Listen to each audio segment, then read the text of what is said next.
Good morning students. Once again I welcome you in my class Standard 6. Today I am going to start chapter 5 of geography, which is about North America. In this chapter I would mention about the location of North America, about its political and physical division, and finally I will move to the important rivers of this continent. Now students, as you all know, already in chapter 2 continents and oceans have taught you about the continents. So as you all know that this North America is the third largest continent in the world. If you will, before moving to the topic, I would like to mention you about its background. So North America is actually the continent which was discovered in 1492 by Christopher Columbus, who was a sailor and explorer. Actually, this land was discovered accidentally because Christopher Columbus was he set his journey to discover the sea route to India, but instead of discovering sea route to India, he discovered a new land, and this new land was known as New Land till 1507. In 1507, this new land got a new name called America after the name of a Italian sailor, navigator, and cartographer Amerigo Vespucci. So now this new land came to be known as America. Here I would like to mention you about the meaning of cartographer and navigator, as I feel that most of you don't know. Please children, underline the difficult words whenever you are going through the chapter, because without understanding the difficult words you cannot understand the meaning of the chapter, and that will not lead to the clarity. So please go through the words if you don't understand them, underline them, ask the meaning, take the help of your parents or elders, or even if you don't get the help, please mention me in the comment. I would mention you. Okay, now cartographer is a person who makes the map, and navigator is a person who navigates the ship. Okay, now let's come to the location. If you will observe the map, if you will see the map, you will find that this North America is triangular in shape, and basically it lies in the northern and western hemisphere. If you will see the latitudinal and longitudinal extent of this continent, you will find that this continent lies between the 5° north latitudes to 84° north latitudes, and the longitudinal extent of this continent is 45° west longitude to 165° west longitude. This is the latitudinal and longitudinal extent of the continent. Now what is latitude? Latitude is actually a parallel line which runs from east to west. And what is longitude? The parallel lines or the imaginary lines which runs north to south. Okay.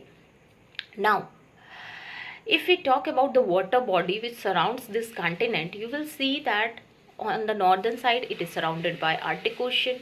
On the southern side it is surrounded by Caribbean Sea. On the eastern side it is surrounded by Atlantic Ocean. On the western side there is Pacific Ocean. So the continent is well occupied with the you can say it is well surrounded by these water bodies. Okay, now the Bering Strait. Here I would like to mention about the Bering Strait and the Isthmus of Panama, because if you will see the map you will find that these are important, and while having the location, while locating the continent, these are important aspects. Okay, so the Bering Strait. What is a strait? Strait is actually a narrow water body which connects two larger water bodies. Okay, so the Bering Strait is actually the strait which separates North America from Asia. And Isthmus of Panama. What is Isthmus? In chapter number 2, Continents and Oceans, I had mentioned you. Isthmus is a narrow strip of land which connects the two larger land masses. Okay, so the Isthmus of Panama connects the North America with the South America, and that is very clear. Whenever you will go through the map, it's very clear. You will see a narrow strip of land which connects North America to South America. Now here finally I would like to mention you about the 100° west meridian which passes through the middle of this continent. Okay, so here I don't think so there is any problem regarding the location. Now let's come to the political division of the continent. Now if you will see the continent, the whole continent, you will see that Canada is the largest country and it occupies maximum area.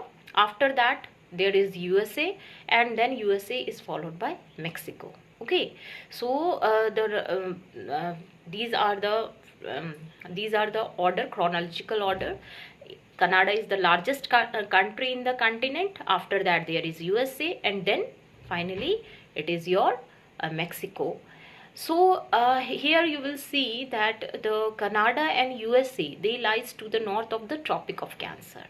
And apart from this, if you will see the map, you will find out the central part of America, and this central part of America is actually having the countries like Guatemala, Costa Rica, then your Panama and others.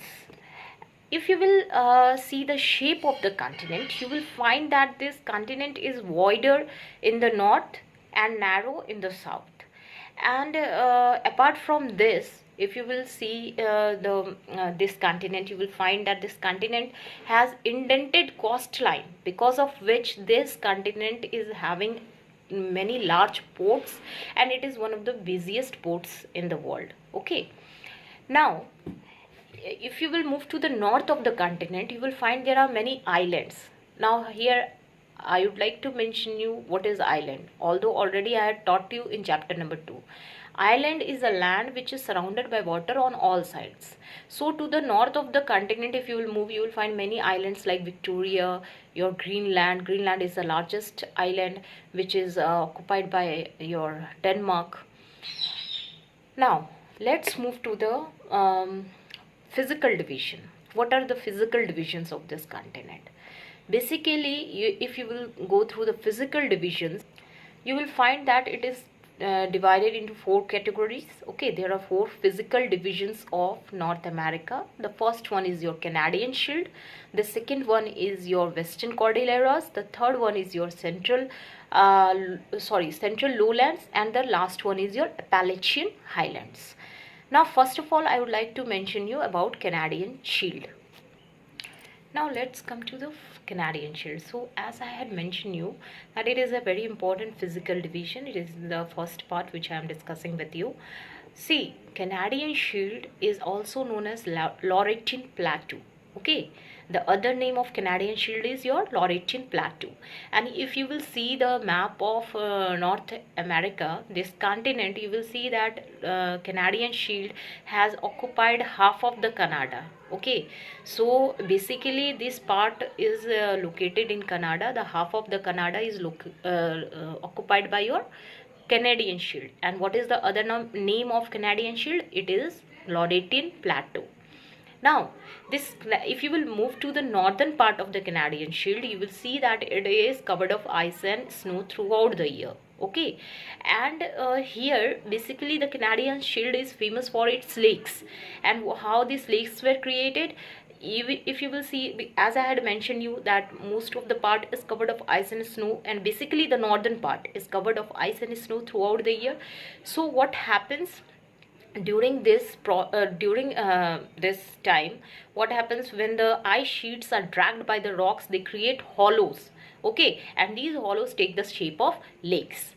Basically the Great Lakes, which is the famous, you can say it is a very famous part of North America, and these Great Lakes is located in the Canadian Shield. And these Great Lakes actually consist of 5 lakes. Okay, and what are those lakes? Lake Michigan, Lake Superior, Lake Erie, Lake Ontario, and one more, it is your Lake Huron. Okay, so these 5 lakes makes the Great Lakes. The Great Lake is located in Canadian Shield. The famous Niagara Fall. Okay, this famous Niagara Fall is located between Lake Erie and Lake Ontario, and this Niagara Fall, it forms the international boundary between USA and Canada. And here I would like to mention you one more thing, that the Canadian Shield is basically made up of very hard old rocks. Okay, and these hard old rocks are very rich in minerals. So you can say that this Canadian Shield, which is an important physical division of North America, is very rich in minerals, as well as it is famous for its lakes. The Great Lakes lies in this part of the continent. The famous Niagara Fall, which lies in this part of the continent, is between Lake Erie and Ontario. So please go through the important things uh, especially whenever you will go through the political division or physical division, you have to underline the important terms and important things. Suppose there can be a question, where is Niagara Fall located? Yeah, Canadian Shield is famous for what? So please go through the chapter. Okay, students.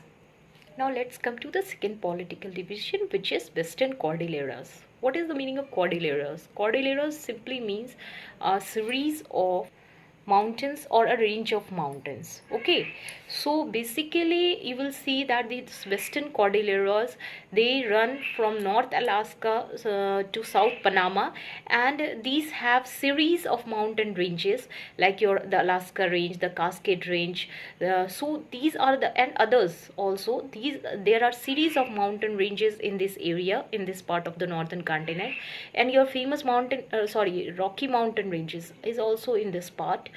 Even if you will see the important feature, one of the important feature of this part or the political division of the northern continent is that this area is very much prone to volcanic activities and earthquakes.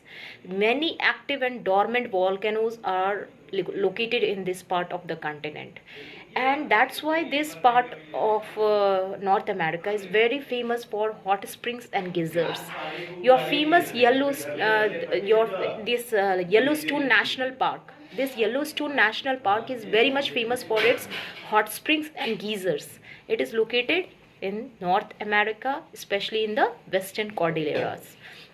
See, this Western Cordillera is very crucial because here you will also find a large part is covered of ice and snow, because of which many rivers originates from it. Many rivers they get their sources from these glaciers, and these glaciers also plays a crucial role causing relief rainfall. Okay, so they also helps to maintain the ecological balance. They also helps in other natural phenomena. Apart from this, if you will find you will see that this Western Cordilleras have the highest mountain peak, which is Mount McKinley. The Mount McKinley, which is the highest peak of North America, is located in the Western Cordilleras. Okay. Now, if we look to the other important features of Western Cordilleras, I will especially talk about the river activities. So, the most important river activities in this part is the formation of gorges. What is a gorge? Gorge is actually a narrow valley with steep sides and a river running through it. Okay, so the famous Grand Canyon Gorge is located in this part of the continent. As well as you will see that in this area there is also formation of inland drainage. What is inland drainage? When the rivers they do not fall into the oceans, they form the inland drainage. Okay, apart from this, the last one is Intermountain Plateau. So Intermountain Plateau already I discussed in chapter number 2. So here you will see that in Western Cordilleras there are many intermountain plateaus like your Columbia, your Colorado, etc., which is located basically the intermountain plateaus. They are located between the Rocky Mountains and the Pacific coast. Okay, and these what are intermountain plateaus? A plateau which is surrounded by mountains on all sides. So here in Western Cordilleras I had mentioned you many of its features. Okay, so please go through these features. What are the important features of each political division, whether that is Western Cordilleras or your Canadian Shield.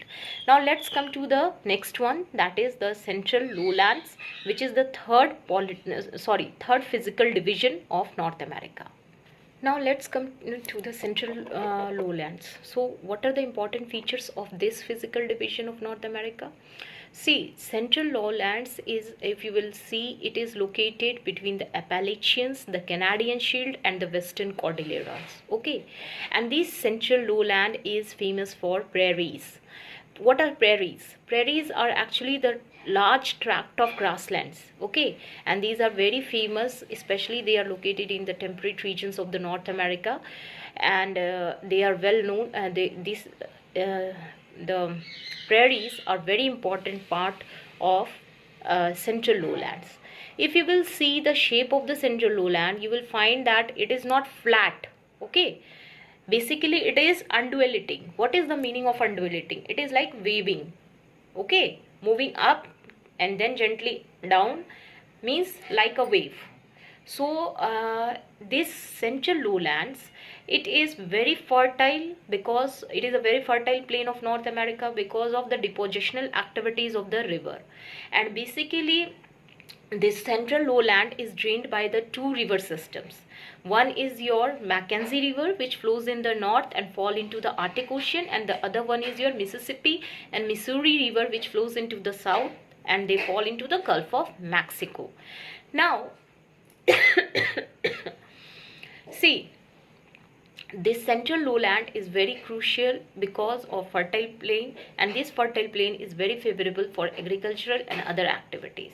So it is an important feature, it is an important part of North America. Now let's come to the last one, that is your Appalachian Highlands. Now this Appalachian Highland, what is the other name of the Appalachian Highland? It is Eastern Highlands. So don't get confused, students. The Eastern Highland is also known as the Appalachian Highlands. Now these are very old mountains which were once very high, and it begins from Newfoundland in the north to the south in the it begins from Newfoundland in the north to the Atlanta in the south. Now you will see that this part, especially this physical division, it is having Piedmont Plateau. Okay, and this, because of this Piedmont Plateau, when the river flows through this region, when they cross the highland, you will see that they rise in the highland and they cross the plateau, and when they cross the plateau they fall sharply by they do the formation of a fall line. Okay, what is a fall line? It is actually an imaginary line, okay, between the two parallel rivers. So the rivers which rise in the in these highlands, when they cross the Piedmont Plateau, when they fall sharply, there is a formation of series of waterfalls in which is known as fall line. Okay, and this is very important part of your Appalachian Highlands because of these rivers excuse me, because of these rivers and because of their many waterfalls, the area is very much famous for the hydel power, hydroelectric, because these waterfalls can be easily used for the generation of hydroelectricity. You know what is hydroelectricity? When power is generated with the help of running water. Okay, so this area is famous for the rivers, for the waterfalls, and these rivers plays a crucial role in the navigation, in the transportation, as well as in the generation of hydel power. Now lastly, I would like to mention you that these Appalachian Highlands are also having many of the mountain ranges, like your the Green Mountains, the White Mountains, the Blue Ridge. These are the major mountain ranges which are found in this part, and your Mount Michel, it is the highest point of the highland. Okay, Mount Michel is the highest point of the highland. Now finally I will come to the water bodies. See, North America is very much water is a very important water plays a very crucial and important role in the development of human beings, as well as it plays a crucial role in the economic development of the country or area. So North America is having abundant rivers, it is having a large river systems, because of which this area is having a great, especially the rivers, they play a great role in the economic development of the continent. Now, what are the major rivers which flows through this continent? I will mention you that. Now, see if we talk about the river system of North America, it is very extensive one, and the rivers, especially in flowing in the north, are Mackenzie and your Nelson River. In the south, it is your Mississippi and your Missouri River. If we talk about the rivers which flows in the eastern side, it is St. Lawrence. St. Lawrence is the largest river flowing in the eastern side. If we talk about the river which flows in the western side, it is your Yukon River. So rivers are, the North America is a continent which is having extensive river system. Okay, and if we talk about the largest river of the North America, that is your Mississippi and Missouri River. It is the largest river of the North America. Your famous Hoover Dam, which is located on the Colorado River. So this continent is well occupied with many rivers, and these rivers plays a crucial role not only in providing water to the people for their domestic purposes, but also for the industrial uses. Also, because of the rivers, the many of the industries had been established, as well as agriculture had been, the production in agriculture had been increased. Not only this, even the river plays a crucial role in providing a hydropower, transportation, in carrying out the trade, as well as in many other activities. So rivers plays a very crucial role in North America's economic development. See, economic development is a very important aspect, and that is very much possible in North America because of these rivers. You are seeing there are many rivers which are located in this part, whether that is eastern side or the western side or the northern or southern. Everywhere you are seeing the rivers are flowing, and these rivers plays a very important role not only in the development of human beings but also in the development of this continent. So here the chapter is over. If there is any confusion, please mention me in the comment. Because of the health issues, I was not able to give you the chapter. So now please go through the chapter. I'm giving you the question answers and everything. If there is any problem, please